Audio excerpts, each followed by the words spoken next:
Hey world builders, welcome back to Build Together. This is day 122. Today's prompt is, what is a strange but perhaps common religious practice in your world?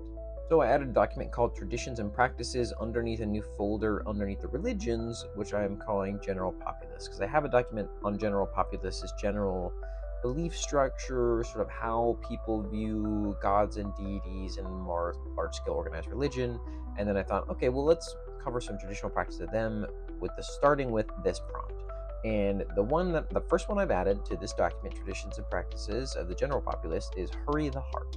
There is a practice that predates a lot of Ogun theory being this concept of your heart as your Ogun, which is an anchor for your soul to kind of keep it in the material world from being absorbed by nearby larger sources of meta. This act, Hurry the Heart, is when a body is recently deceased. Many common folk will attempt to extricate the heart as soon as possible and burn it. The idea behind this being that you can actually free the soul earlier than it would be freed normally by Bara Levatel, sort of a deity of death that is not looked upon very kindly by anyone. They believe by doing this act of burning the heart that the individual never has to go and be retrieved and carried to the extramaterial world by Bara, and therefore just immediately gets taken by whatever deity or goes to whatever place that they were intended to go to, just kind of immediately.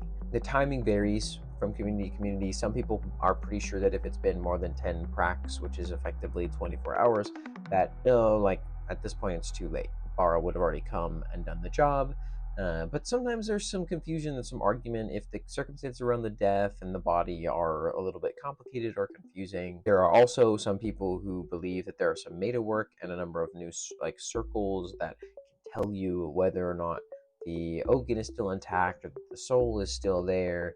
But most researchers and proper wizards worth their salt will tell you that those are just things sold by charlatans and the occasional untrustworthy minster worker. Was it strange but perhaps a common religious practice in your world? Thanks for building together.